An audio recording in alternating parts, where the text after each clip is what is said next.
and welcome to Student Voice. I'm Willis Berrios. Chattanooga State professors work very hard to make their classrooms an excellent place to learn, but many times the best opportunities for learning take place outside of the classroom. With us today to share about the outside class learning are Micheal McCamish, the Associate Professor of Criminal Justice, and Chris Willis, the Associate Professor of Mass Communications. How are you guys today? Hey, Liz. Good. All right. Professor McCamish, what was the recent event about the mental health and criminal justice? Yeah, it was entitled The Mental Health Crisis of the Criminal Justice System, of our criminal justice system, because it is our system. And what we put together, the Social Justice Club, and help with our multicultural office and a few others on campus. We comprised a panel of people who work in the field of the criminal justice system from different angles. We had our first two panelists that spoke first were two women that were affiliated with the death row from different directions. One that was on death row for a number of years before she was released because she was exonerated. She was found innocent. Another woman who her stepfather is on death row because he killed her mother, and she told the story of how she has come to confront her anger about him by having a relationship to him, and now she's working to free him. So that was the beginning of the event, and then our other panelists were associated with the criminal justice system from, we had Marcus Easley, who's a professor here on campus. He teaches law enforcement for our department. And he spoke about his 27 years of being on the street, working with the populations that are homeless, mentally ill, and substance abuse, that intersection that comes into our jails so frequently. We had a woman that is actually works with people as they come out of prison, Jenny Alexander. She works with them as they come out of prison and helps them find connections in the community and works to minimize the inhumanity of some of the prisons. And so we had Boyd Buchanan come. He's the primary defense attorney for the mental health court, which we now have in Hamilton County. So all these people came in and they spoke about the mental health issues from their different directions that we have in the criminal justice system. And the death penalty one of the points about the death penalty and what we have on death row is we have over a majority of people who are on death row have some sort of mental health issue.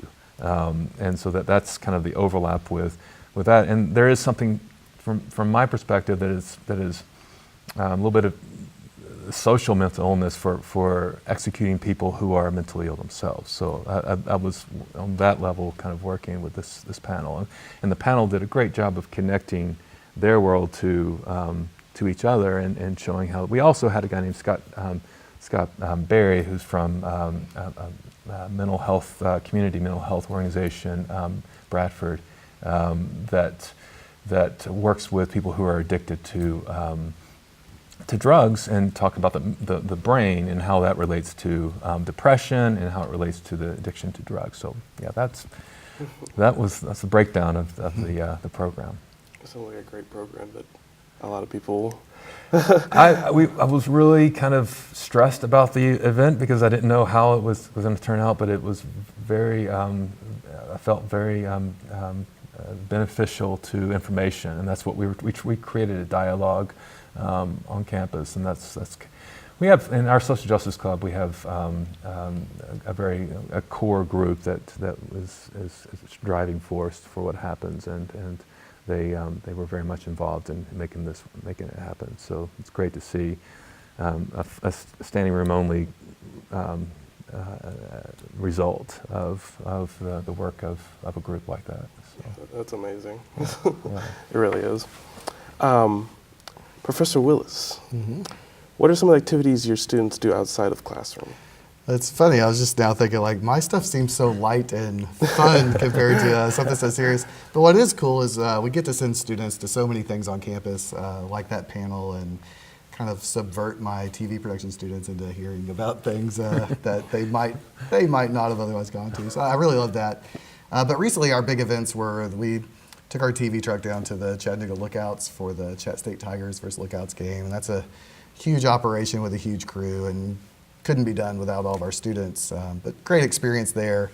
And then the Chattanooga Film Festival, we had basically an interview room where one of our students, Jonathan Walker, conducted interviews with all these filmmakers, and had a support crew there from the media club, setting all that up and getting B-roll of all the filmmaker Q&As and all the cool things going on at that. So that's one of the biggest deals we have in town for the film industry. So that's a really great source of connections and networking for our students. Yeah, seems like definitely an opportunity to explore the world in hard places that it's hard to find. Yeah, and I really, for all of these things, it takes students kind of just, taking advantage of these opportunities we put out there for them. So we can lead a horse to water, but you can't make him drink. Like, we can force you to come to class and do assignments, but sometimes those aren't the big deal.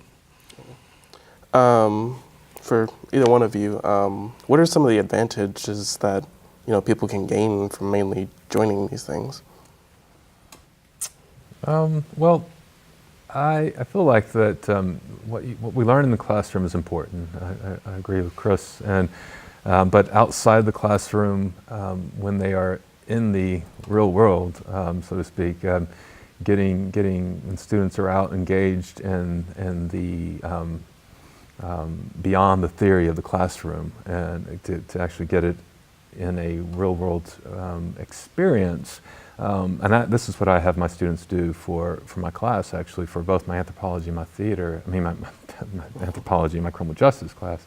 I have them go out and interview somebody in the field that works in the field of the criminal justice system, and they write a paper about it. So that engages them with law enforcement, with the corrections, and it makes them understand it from beyond the textbook. So that's kind of... Yeah. I really liked, with your panel and with students meeting filmmakers in the real world, it's a lot of times those people are saying the same things we say in the classroom, but for some reason they get more out of it when it's somebody from the real world, so to speak. So I'm glad for them to make those connections. Any final thoughts or comments about your programs? Well, there's really, there's so much potential. What our club does is we try to let the direction of our club be defined by the students who show up and their interests. So we really try to let them be the engine, and we help to facilitate that engine. But get involved with clubs, and there's great opportunities. Yeah, I think those opportunities and those people you work with, they're going to land jobs in the field, and you want to stay connected to people in the field. So it's really about building a network of colleagues that you hopefully one day will be doing the kind of work you want to do together. So jump in and get involved. Well, thank you guys for joining us today. Both great after-school programs that I definitely love to check out. Thank you for joining us on Student Voice today. Information about the ways to get involved are on the campus calendar at chattanoogastate.edu, or just talk to your professors. Have a great day, Chattanooga State.